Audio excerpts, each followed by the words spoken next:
So now that I've got this door fixed, it was sagging and I needed to adjust the door stops. This one was only the door stops that I needed to adjust because I'm repainting everything. I took the door stops off. And I'll show you that on another video. You'd have to find that.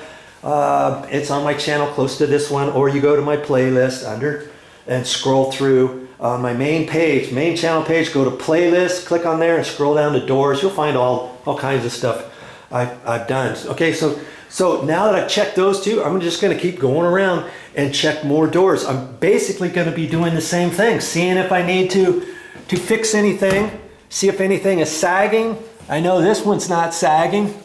That's all nice and straight. The gap's pretty good. If anything, I need to tilt that hinge out, but because I'm going to be painting these doors, I'm going to replace all the hinges.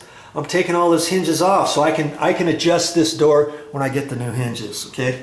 So I'm looking at that and see how big this gap is. Look how big that gap is. My word, whoever installed this was sleeping. And see, that's why I'm going to take these hinges and tilt them out. Tilt them over this direction. Yeah, granted, there's going to be a slight gap between the hinge and the door jamb over here, but you're not going to notice that as much as you're going to notice this over here. I'm going to lessen that gap. You see what I'm saying? And look, this one's pretty much flush. This door is flush there, so I know this door is not warped. This is pretty straight here, so I know that's all fine. But see, when this door is closed, the latch is in there, but the latch only sticks out so far, see? And you've got the gap between the door, and then it's barely going. It's just going in about a 1/16, no more than 1/8 of an inch. And you think it's closed, and you just pull on the door, and it comes open. Do I want that? Do I want this big old gap? No, I can fix that. And see, I get that gap over, and I don't have to do anything with the door jamb, the door casing, anything. I don't have to take the door casing off and shim the jamb over and re-nail that. And now the baseboard's too short on this side, the baseboard's short on the inside, and I've got to re-caulk everything, and then the caulking gets over here. Then I have to get the matching paint and paint that and recut in over here on the edge of that. No, nothing doing. I can do all this by adjusting those 3 hinges over there. I'll make, you know, when I do that one, I'll make another video, so watch for it on my channel. Or because I'm going to be painting these doors and the door frames and replacing the hinges and the handles, I can take this door is ready to be taken off. I can take the strike plate off. I'll take the door handle off. I'll take the door bumper off. I'll take all the hinges off and get this ready to be painted.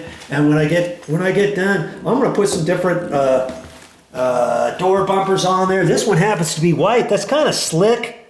You know, they have them in white, but I like to use the silver ones. And in fact, see, all the hardware is going to be changed. The hardware, I think we're going to put nickel on here, or maybe brushed aluminum color, which kind of looks like nickel. And then I'll get a different colored door stop for it so it all matches. And I'll do the same thing with all the other door stops, see? That's no biggie. I can change all those. It doesn't cost very much, even on the front door. Now see, on the front door, this one's white.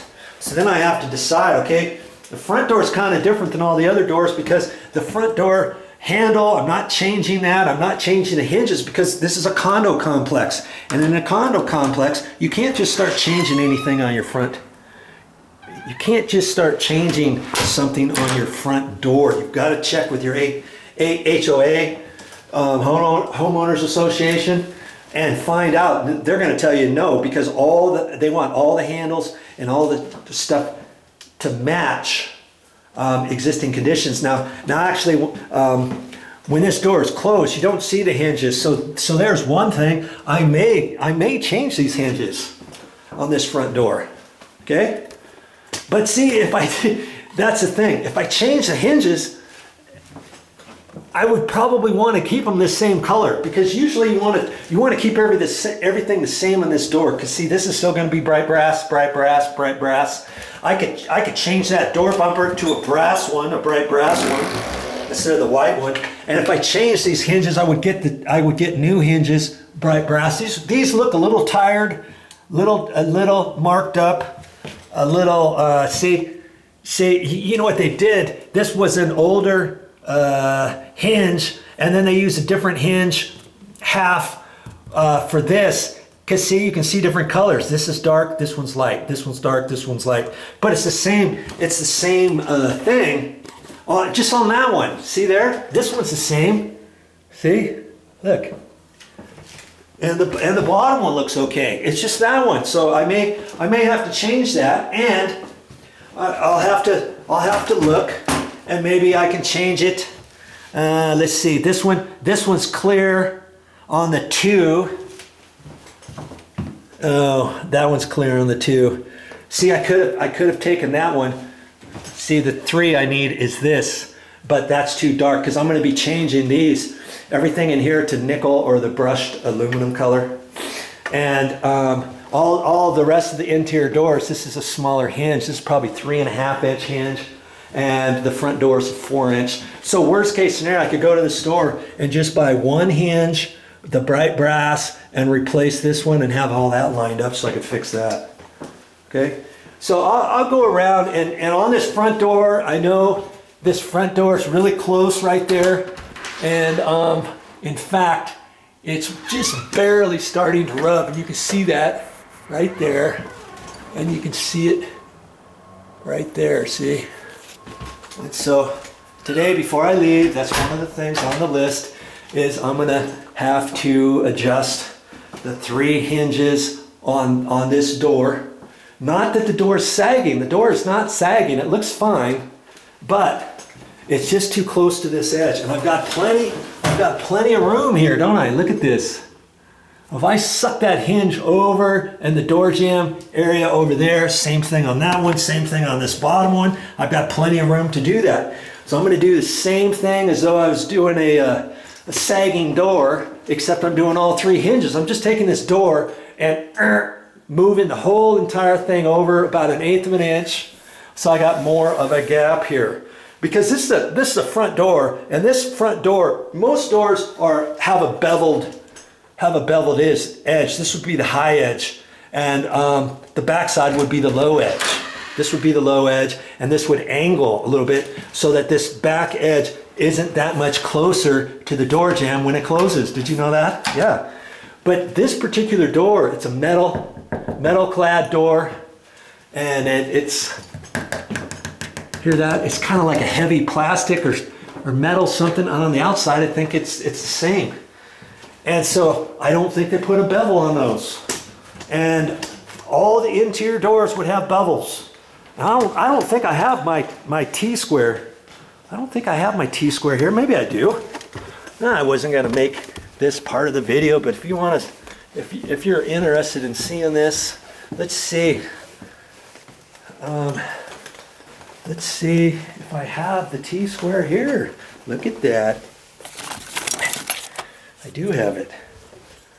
Okay, let's just look at this door here for a second. With the door closing like this would be considered the high side. The high side of the door, and this is the low side. When you put your square on there, let's get you down in there. See? See that? See the gap? I don't know if you can see that too well. I think you can see that. See? Every door has an angle. Now let's go down there and check that front door, shall we? Let's see if I'm right. I'm pretty sure I am. Because that's why on that front door I need to have a bigger gap than my normal. Okay? That's why this gap needs to be bigger. Generally, this side you would think would not hit, but it is hitting, and it's hitting the back side of the door. Okay? So we'll just open this, and I'm going to put it on here. I'm going to have you look on there. See there? It's just square. Look at that. No angle on it or anything. And that's why this door needs a bigger gap there. And that's why, whoops, Sorry about that. Moved the camera. That's why it's just rubbing on this back side, not this front side. See? That's rubbing because this doesn't have a 3/32 beveled cut on it. And so when it closes, that hits, but then when the front closes all the way, you've got the gap. So it's deceiving, isn't it? That's why I've got to have that gap a lot bigger so that this edge is not hitting. And I know I can do that because there's so much gap over here. Okay? And I believe that's the only door that's like that. Let's look at this garage door. Sometimes they'll do a garage door, but I believe this has a bevel. And we'll put that on there and get you tilted down there. See there? That's the bevel I'm talking about. 3/32 of an inch. That prevents this edge from getting too close to this as you're closing the door. And then when you close the door, this is not far enough. It's still close enough to hit your doorstop. Bet you never even realized that, did you? Now you just learned something new from Joe.